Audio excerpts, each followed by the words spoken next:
meat production worldwide is set to almost double by 2050 as nations become wealthier and demand more animal protein. To maintain our present level of consumption at this present time, beyond 2050, we would need an additional half a planet. Selon l'Organisation des Nations Unies pour l'alimentation et l'agriculture, le secteur de l'élevage contribue pour 14,5% aux émissions de gaz à effet de serre dues à l'activité humaine. As I become a father for the first time, there are more and more revelations about the way we are raising the animals that feed us.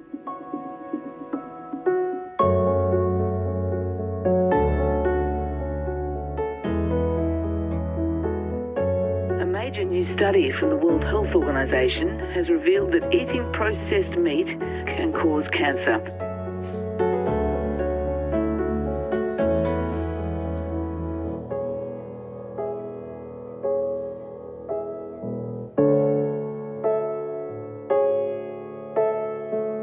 Meat consumption isn't just the source of health problems. It could also lead to widespread species extinction, according to a recently published study. Feeding my son his first mouthfuls and seeing the animals around him through his eyes has led me to look at this information in a new way. It has caused me to consider the choices that we make to feed ourselves more closely, as if suddenly, for him, I could no longer remain indifferent and had to find out more. What's happened is we've rationalized and made efficient the production of meat. And we've industrialized it, as we've industrialized almost every other form of production on Earth.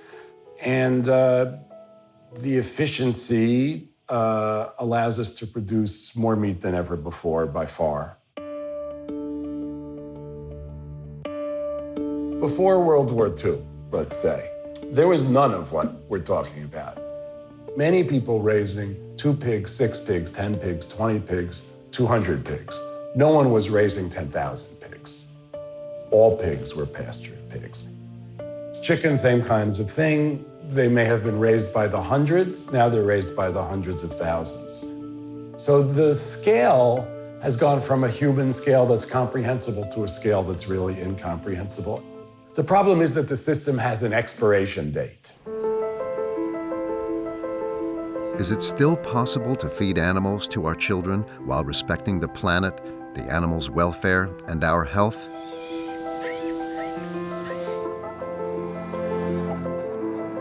I'm not an animal rights activist. I'm a journalist. The best way to answer this question is to go out into the field. Traveling all over the world, I'm going to meet with men and women who are inventing innovative ways of raising animals that respect man, nature, and animals. I want to put these initiatives together to find out if another way of consumption is possible and viable, and if there is still time left to do things differently. We created industrial agriculture. It was intentional. There was a decision made to say, how can we produce the most grain possible? How can we produce the most animals possible? There were other directions we could have gone in. We could have said, how can we make the healthiest diet for our people possible? How can we make sure that our land is poisoned as little as possible? How can we exhibit humaneness towards animals as much as possible? We chose to ignore those issues in favor of yield. Now it's time to move in a different direction.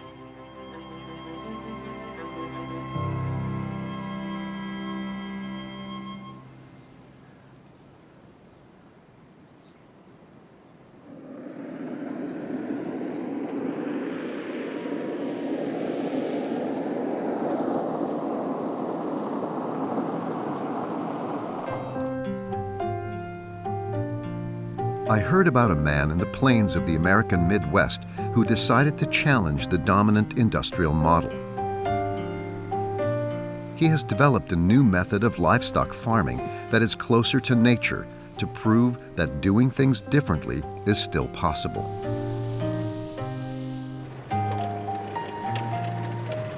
I'm Jude Becker, and my farm has been operated by me since I returned from university in 1999. And the farm is certified organic. I began this system with only 6 sows, and today we have 150. And we are producing more than 2,000 pigs per year. My farm could be considered the opposite system from the industrial philosophy. Our philosophy is based on allowing the pigs to express their natural instincts because this promotes animal welfare, and I think it promotes health of the animals. If we were very quiet, I will show you a litter of piglets which was born during the night.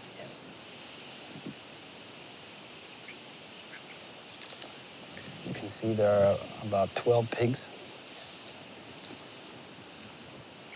So this house is insulated, and there is around 10 centimeters of insulation.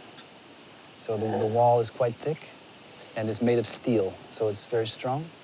And in winter, it keeps the sow quite warm, and also it keeps the heat out in summer because we open the back window and keep ventilation.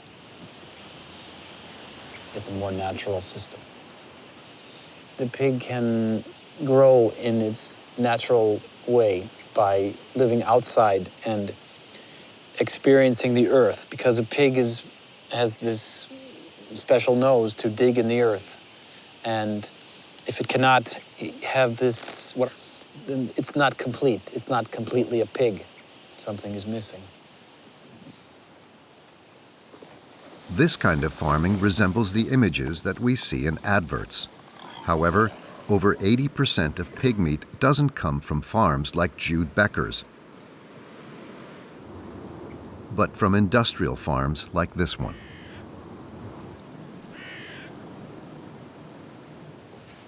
Here, everything happens inside the buildings. Donc là, on va arriver dans une salle de maternité, une salle de mise bas. Donc voilà, vous allez pouvoir voir les petits porcelets. Elles sont inséminées le même jour, presque toutes. Bah, forcément qu'elles mettent bas le même jour aussi, quoi.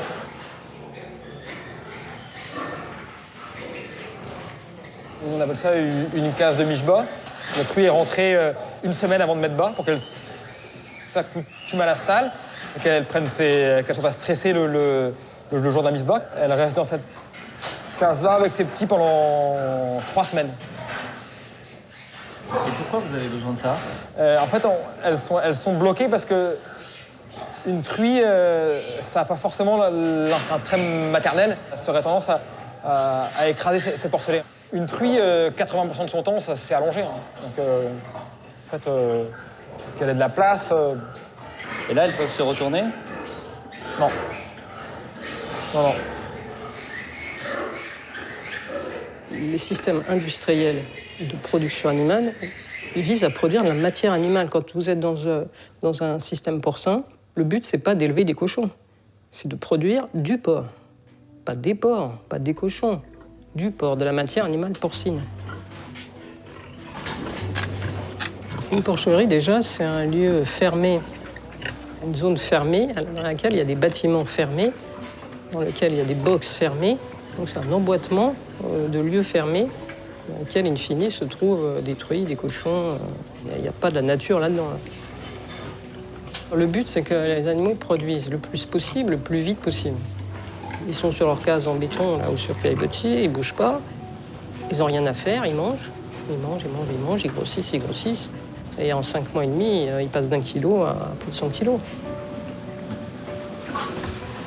On imagine toujours des cochons en train de gambader à l'extérieur. Là, c'est quand même assez restreint, quoi. Oui, c'est sûr, oui.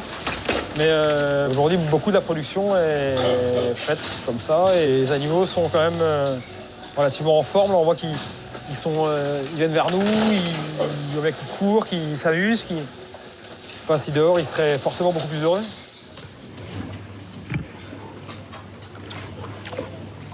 Le système industriel, ce qu'il a de particulier, lié au système économique, c'est qu'il n'a qu'une seule rationalité, qui est la rationalité économique. Le but du travail avec les animaux, c'est le profit. Il n'y a pas d'autre but.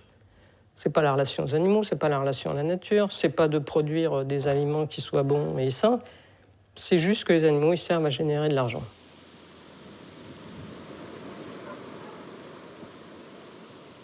So here you don't use gestation cages? No, we don't need any kind of a crate or cage. It's not necessary in this system.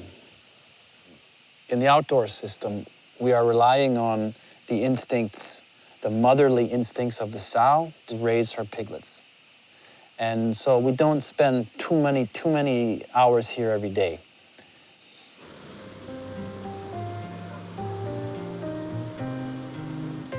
For me, this kind of work is very interesting, to be in charge of a natural system and be responsible for the care of these creatures. It produces a kind of joy. Just to walk amongst the pigs in the field, it's a kind of therapy to simply watch them run and play, and as a farmer, that's very fulfilling. They're not just a kind of product to maximize the efficiency for like a factory. They are living, sentient creatures.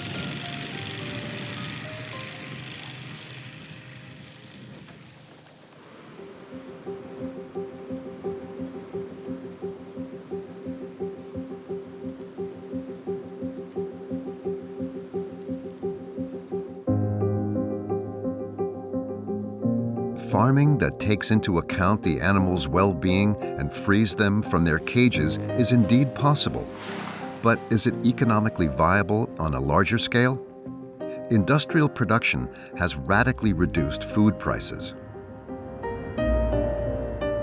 In the 1950s, European households spent an average of 45% of their budget on food.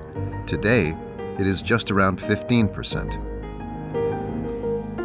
The pursuit of economic efficiency at any cost, which has benefited us all, has been pushed to its limits by one type of farming in particular. By any industrial standard of productivity, the chicken industry is a model of how to do things efficiently, cheaply. There is nearly complete genetic uniformity. These animals have been bred to grow, fatten very quickly. And so they are kept in complete confinement. Chicken production today is that these birds have been bred to mature 5 to 6 weeks. It's remarkable how short their lifespan is. What is the normal life expectancy for a chicken? If you took a wild jungle fowl and looked at its normal life expectancy, which is where these chickens ultimately come from, 20 years. Today, chickens are bred twice as fast as they were 40 years ago, but they are twice as big.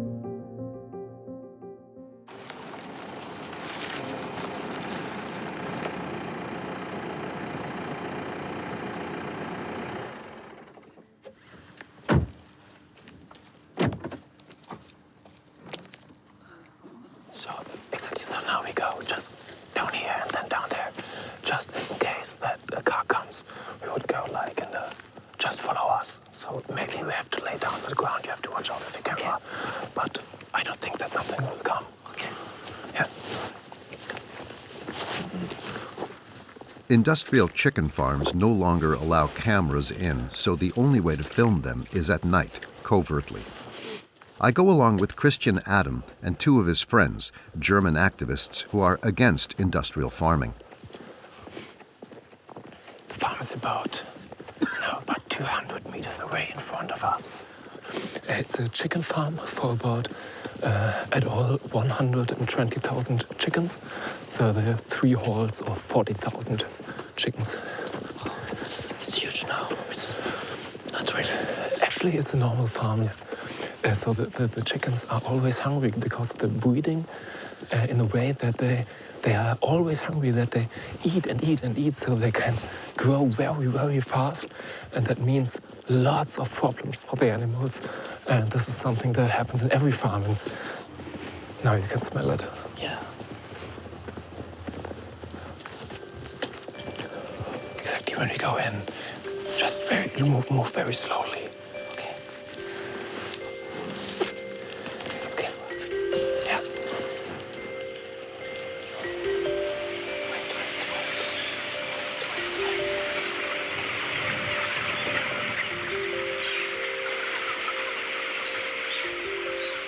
These chickens were born only 20 days ago, but they only have 10 days left before they are killed and arrive on our plates. The smell of bird droppings is hard to bear. It is humid and hot.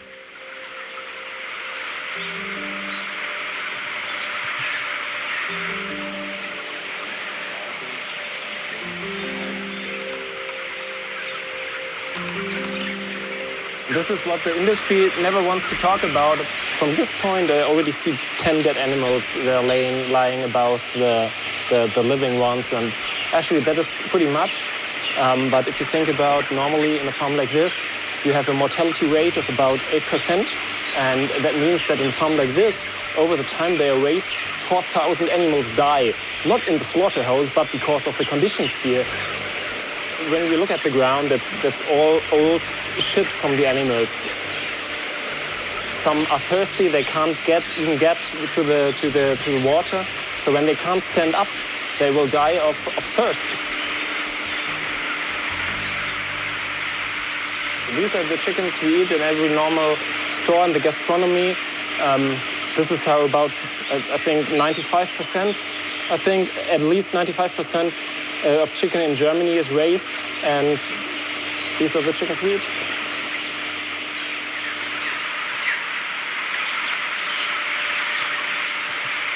We're here at midnight, around midnight, and the whole hall is full of light. It's that the animals do eat all the time because everything is here to make them grow as fast as they can. And this is one part of it. They should not sleep because they should eat. And that's why the halls are lit up all the night long.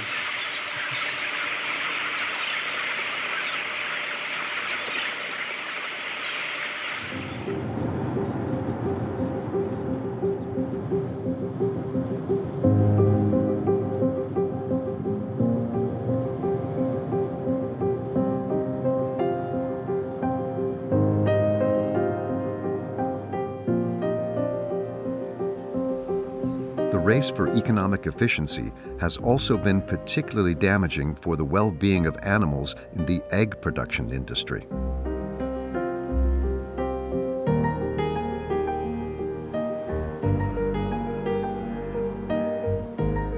The majority of the eggs we eat come from battery farms like this one. These animals will never see daylight until they leave for the abattoir. There are 13 chickens per square meter. Everything is done to minimize the cost of production.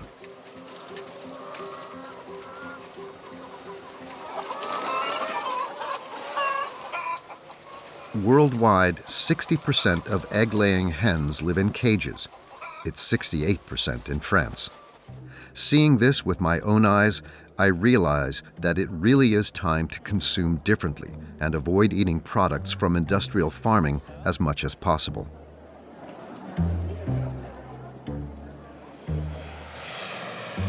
But are the alternative methods realistic? Can animal welfare be respected without causing an excessive increase in production costs?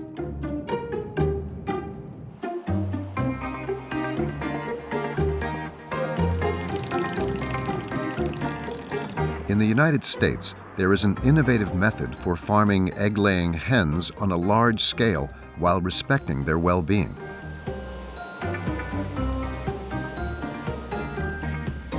I have a meeting with the Brunquels. They have created Egg Innovation, one of the biggest initiatives for free-range hens in the world. Every day, 1 million eggs are packaged in their factory, 3,000 per second. They have a turnover of more than 50 million euros per year.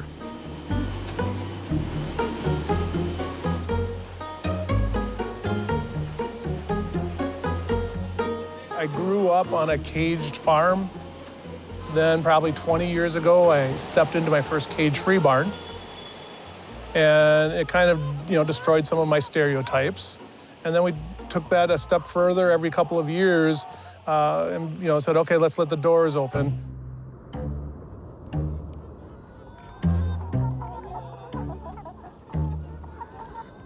When we saw the improvement of the birds' health, their welfare, it was just hard to say that this was incorrect. There's nothing in a cage that is going to lean into the bird's natural behaviors of perching, foraging, dust bathing, socialization. Cages simply aren't going to provide that. And it's impossible for them to provide that. John Brunquell freed the hens from their cages and gave them access to the open air. But he hasn't given up mass production.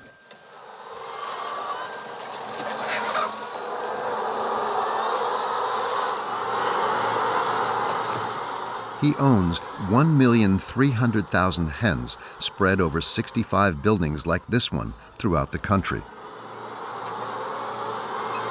You said that inside, John, there was like 20,000 chicken. Yes. And is it the normal size for you? Yes. So this barn is 24,000 square feet. Everything is measured. So there's 1.2 square feet per bird inside.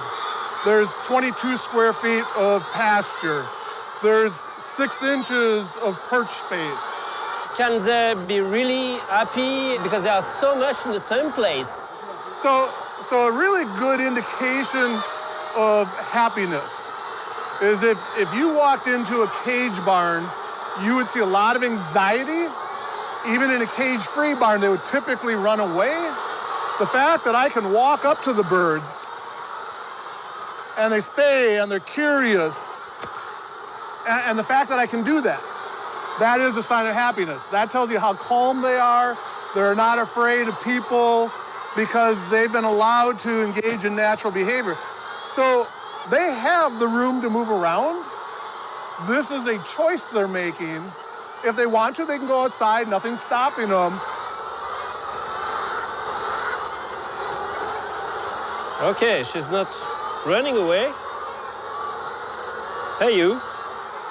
Birds don't like to be petted. They like to be stroked underneath their chin.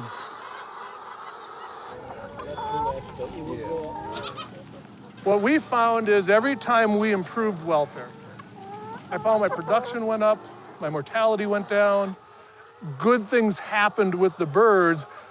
And we did it initially because it was a belief, but the belief was proven to be accurate by the productivity of the animal. So we can blend scale and size with animal welfare.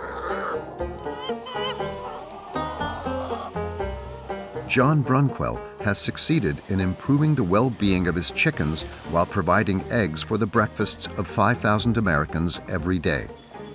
But he has 2 problems left to resolve. The end of his hens' lives, who, after a year and a half, when they no longer lay enough eggs, will be slaughtered and go into the food chain. And the beginning of their lives. Where do they come from, the chicks? We will buy day-old chicks from the hatchery, and then that's when we will start taking over and managing the bird.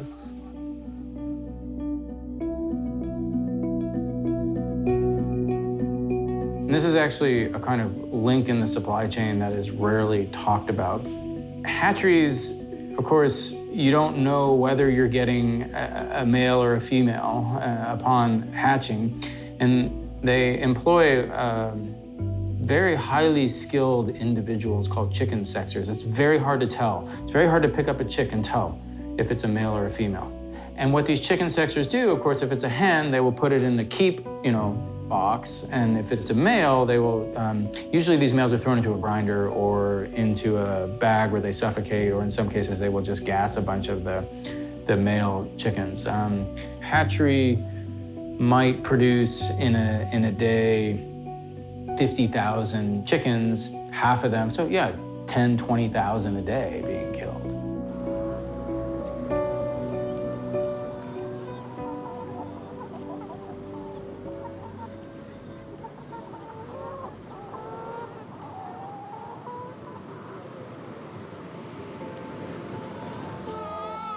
They may not be perfect yet, but whether it's on a small or a large scale, methods that respect animals already exist. But respecting animals is not the only thing we should take into account when feeding our children. We should also ask, what kind of planet do we want to leave them?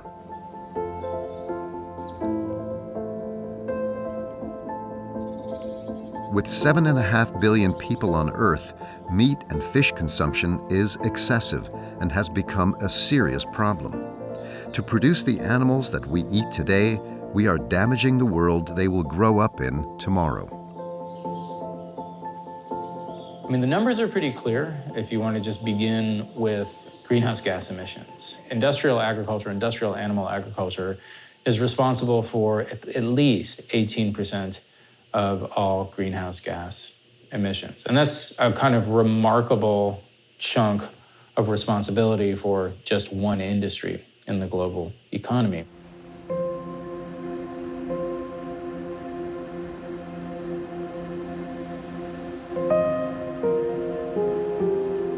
Actually more productive of greenhouse gases overall than the entire global transportation industry, just to kind of put that in perspective.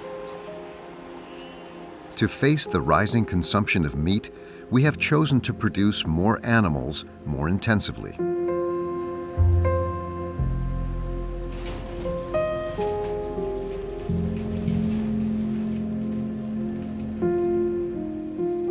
Alors ça, je ne savais même pas que ça existait. C'est impressionnant. C'est des centaines, des milliers de petites niches dans lesquelles il y a des veaux. Ils sont attachés à une chaîne. Ils sont là en plein cagnard.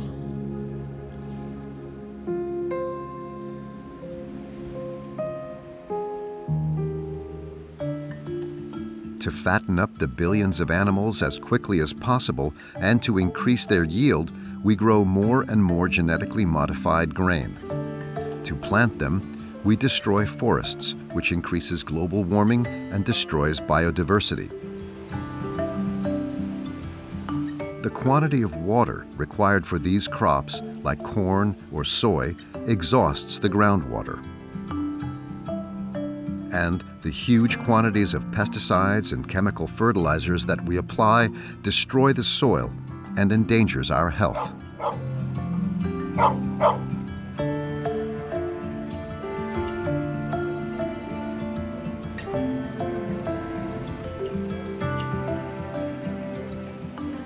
Are you okay with the smell? But when you are here after 2-3 days, you get used to it. Yeah. Do you eat this meat? I don't like it. You don't like it? Mm-mm. Why? No. I don't like it. See how we feed the cows. You don't? Chemicals to feed. Too much chemicals. Every day they die about 10 heads every day. Really? Yeah, sometimes more.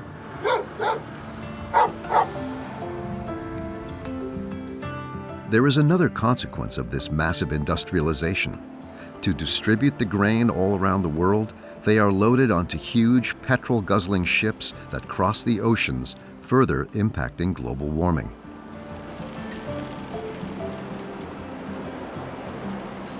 It is safe to say that industrial animal agriculture represents perhaps the worst misallocation of natural resources in human history. If we feed the world the way we're feeding the world now, we're going to run out of resources. And it's going to lead to political instability. It's going to lead to a situation where the world's poorest suffer the consequences the most. It's going to lead to perhaps wars over land and access to water. I mean, things could become very severe. So we need to start thinking about using our land in ways that produce the most calories with the least environmental impact and the least amount of resources.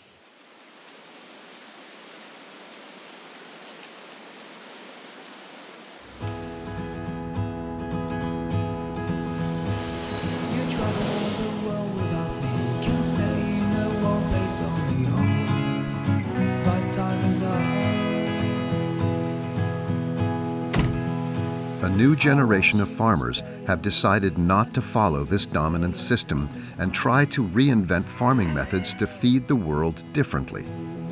In the United States, Portugal, France, they are concerned with respecting animals, but also preserving the environment and our health.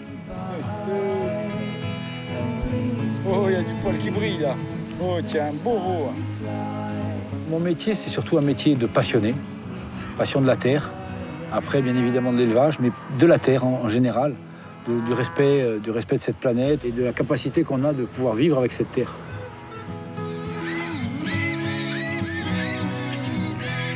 The animals are not here to feed us. The animals and the other beings are here because the planet needs their functions. And that's the big change. Using their energy, it's also a function of each being. They are here to be part of this wonderful, very intelligent system where we also belong. What I like about it is it's kind of bringing back the initial way that things were done, you know, hundreds of years ago is what we've moved away from and realized that probably wasn't the right system. So now we're coming back to what worked for generations long before us.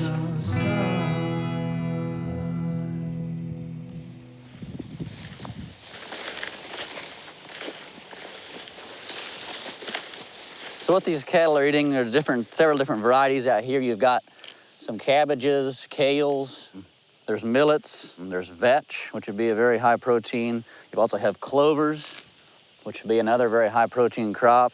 So this is a very high energy crop that they're grazing. So these cattle are gaining, could be 2 pounds a day just on this. There's nothing brought to them. In the very conservative American Midwest, John Wood and his son Johnny are pioneers of a new method which emerged some years ago. To feed their cows, they decided to turn their back on intensive farming and completely avoid grain. Their cattle only eat the grass that's in the field. When the cattle are moved daily, they can eat. It's their choice. The feed is, they come to the feed's not brought to them, which would be different than the conventional model. They're eating what they're designed to eat so that the consumer can eat what they're designed to eat.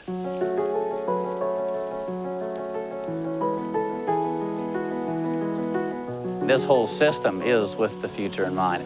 It's good for the animals, it's good for the planet, it's good for the people. I mean, it's a holistic system. Everything ties into one, and it's all based off of what we're standing in right here.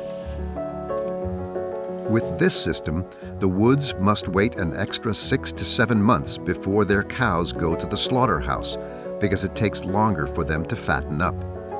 Therefore, in the end, the meat is a bit more expensive, but it's completely grain-free. It reaches consumers all over the U.S. who want to support more environmentally friendly farms. We're seeing more and more farms succeeding economically when opting for alternative methods of production.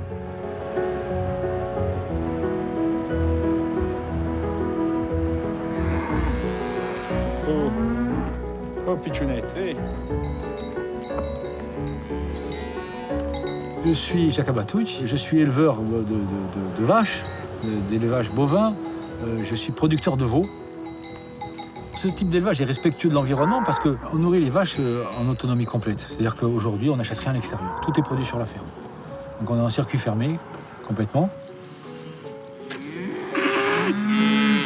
Effectivement, c'est quand même quelque chose de ce qui paraît être le bon sens paysan. C'est vraiment la base, normalement, de l'élevage. C'est-à-dire qu'on produit en fonction de ce qu'on est capable de produire. C'est-à-dire qu'on produit les bêtes qu'on est capable de nourrir. Hein. Aujourd'hui, c'est quand même une fierté, une sécurité aussi. Je ne suis pas dépendant de l'extérieur. Ou s'il y a une crise, quelle qu'elle soit, de production, de tourteaux de soja OGM d'Amérique du Sud, mais ça ne sera pas un problème pour nous. He grows the grass himself next to the pastures. And to supplement the food for his calves, he grows his own grain. A few hectares of barley a year suffice. This system is very far from intensive agriculture, but he is not concerned with the profit margin, just with satisfying the demand. His meat is a bit more expensive, but his farming method makes it a product that is very desirable for restaurant owners.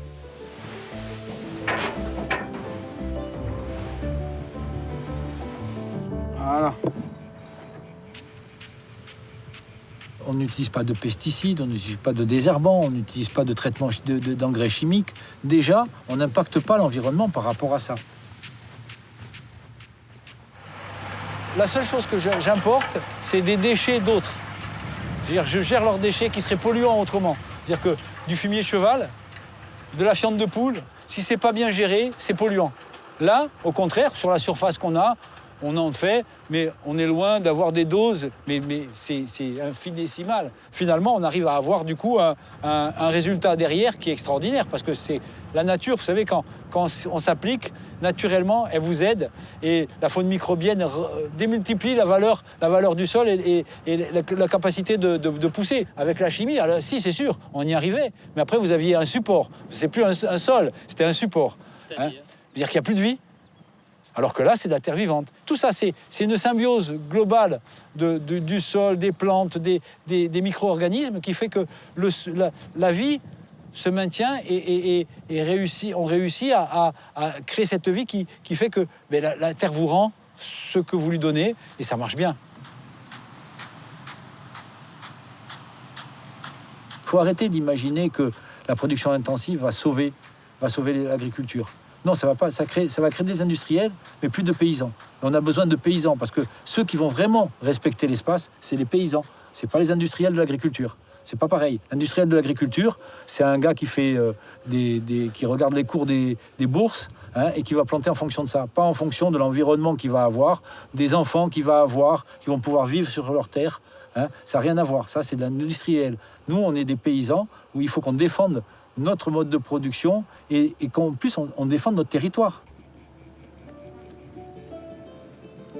Jacques Abatucci has proven that farming animals sustainably is possible. But there is another method that goes even further: agroforestry. This allows farming that usually contributes to global warming to become a weapon against it.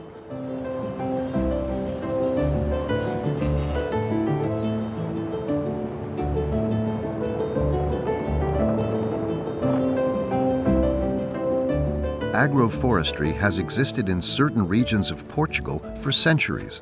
It involves combining several species of animals, vegetable farming, and trees on the same plots.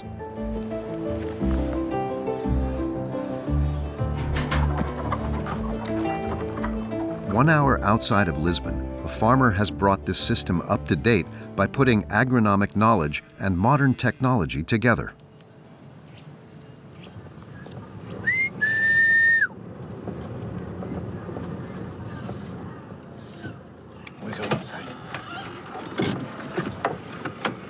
Go inside close to the cows, okay?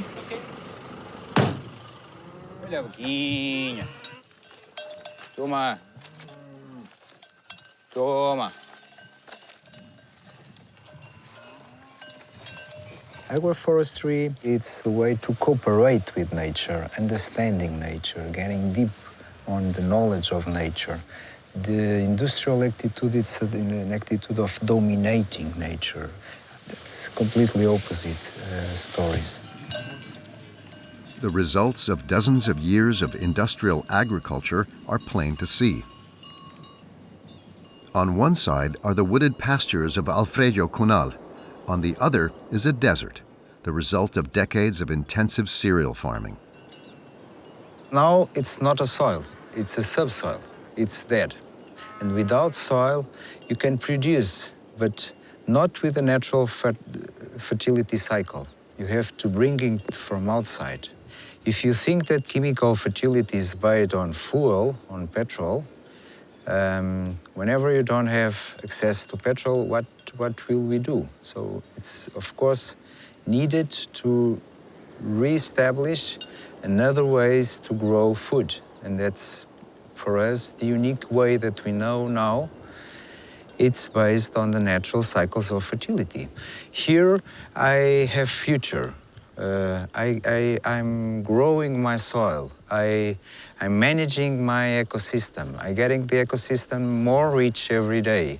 So I don't need a liter of oil here. It's completely autonomous. In Alfredo's farming, Every living animal or plant has a role, and at the center of it all are the trees. They are a source of fiber, means a source of food.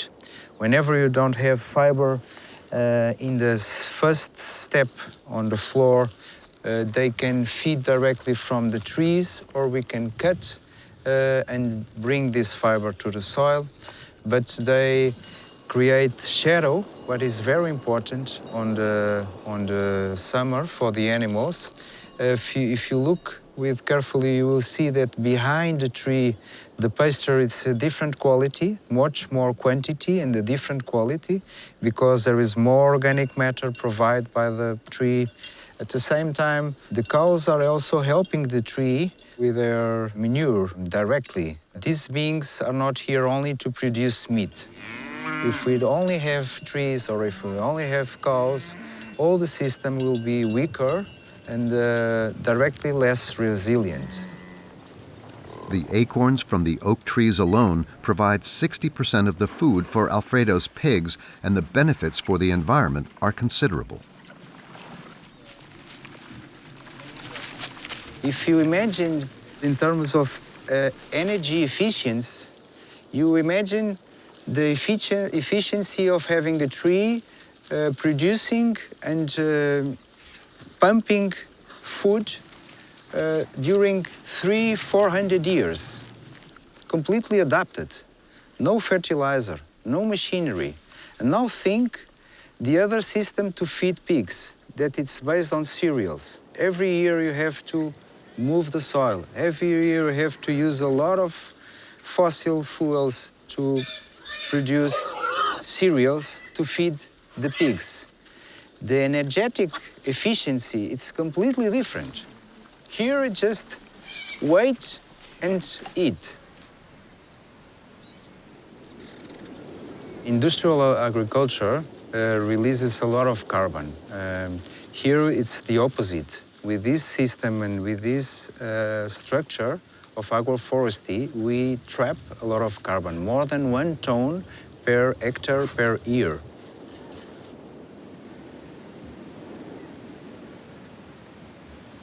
If we go in this direction, and if we go in the direction of agroforestry, we can have a big part of the solution of the emissions that we've done, very quick. That's the great part of the story. It's not a problem that we do mistakes. The problem is that we are not conscious about that and we don't correct it.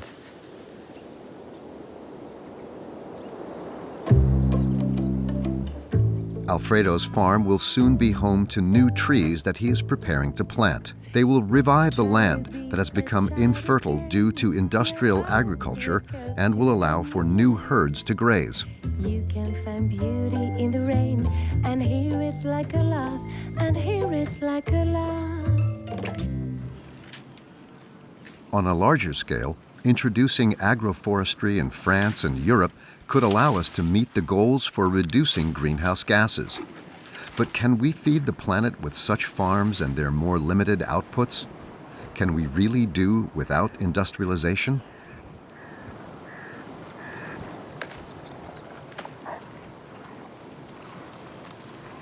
Les manières, entre guillemets, alternatives de produire à plus petite échelle, avec des cultures plus intégrées, beaucoup plus respectueuses des écosystèmes, sont parfaitement réalistes au sens agronomique du mot. Ce sont les seuls réalistes au sens agronomique du mot. Au sens économique, malheureusement, ce sont souvent des productions qui ne sont pas suffisamment compétitives sur les marchés.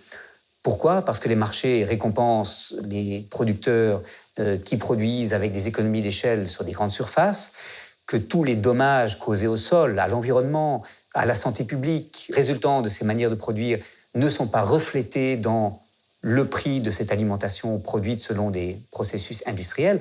Et donc le système est très faussé en défaveur de ces exploitations de plus petite taille qui pratiquent une agriculture différente.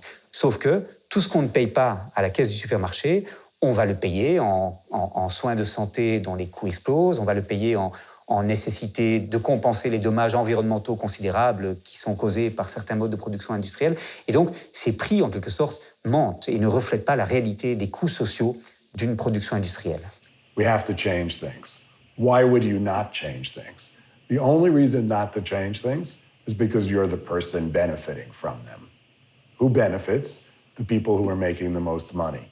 Farmers don't benefit, the eaters don't benefit, the processors don't benefit. The big corporations who provide the seed, who provide the fertilizer, who process the grain, and so on, and they are vertically organized, those are the people who benefit from this. And there's no reason for them to change unless we give them incentive to change. So on a very small level, you can give them incentive to change by saying, I'm not going to eat that way I'm not going to eat that way anymore. I'm going to eat a different way. There are ways of farming animals while respecting their well-being, the planet, and our health. But there is one thing that we can't avoid. In the end, to eat them, we have to kill them. Today, the most stressful moment in a farm animal's life is when they are crammed into the trucks and transported to the abattoir. They often travel hundreds of kilometers before being killed in huge slaughterhouses. Can we kill the animals without making them suffer? However, there is another alternative, and it could easily be used on a large scale.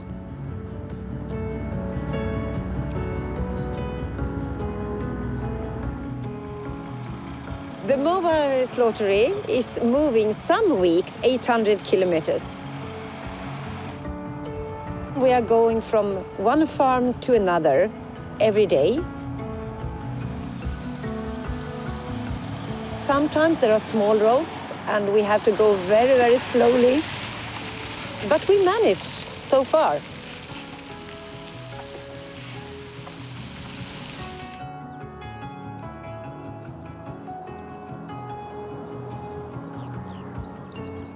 With this system, the cows don't go to the abattoir. Instead, the abattoir comes to the farm.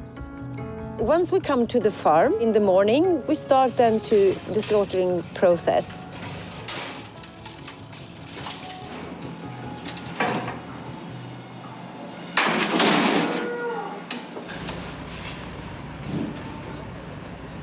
Inside the slaughtery, it's like an ordinary slaughtery, but in a minimized area. And also the veterinary is inside to inspect everything, so everything is okay for food safety. It's important that the animals are at their farm because it's their usual environment. They know everything about the smell, the sounds, all the other cows, individuals are there, and also the farmer is there who takes care of them every day. And that's just normal. It's better for the animals because they don't have to be loaded onto a transport, mixed with other animals they have never met before. And animals get very stressed when they meet new individuals. So they start to fight with each other. And when they are in a new place, their last 24 hours will be a nightmare for them. And I really wanted to change that. You seem to take care of the welfare of the animals, and at the same time, at the end, you kill them and you bring them death. How do you live with that?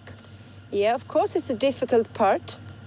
But if you accept to eat meat, then you have to realize that we are killing the animals. Of course, I respect the people who don't eat meat because they don't want to kill the animals.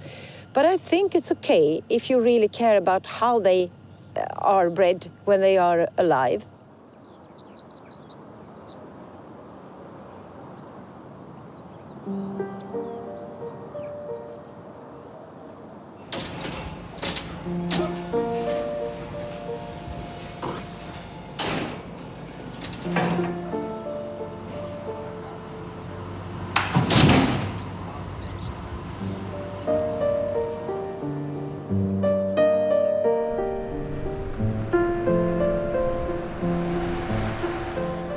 If you're going to eat any meat, you're killing some animals.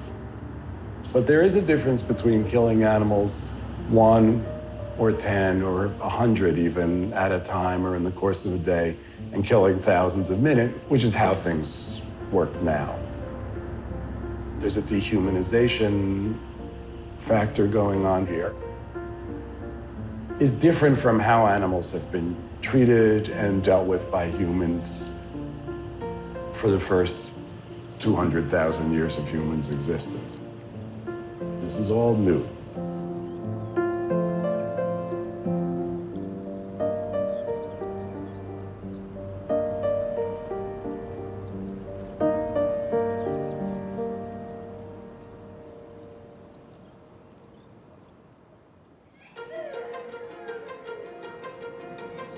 So, should we stop eating animals? It's a choice we all have to make for ourselves.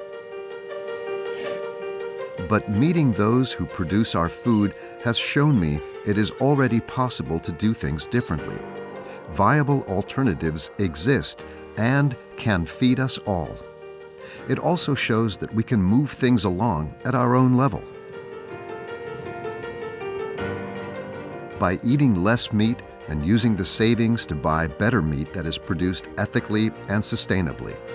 It's what we've decided to do with our son. The scandal of industrial farming is one that we can all act on now, without waiting for public decision-making. Part of the solution right here, in our hands. Quand on est là, on s'en rend compte que c'est encore possible, qu'on est à un moment limite de changement de la planète et qu'on peut réussir à la préserver. Il faut le faire.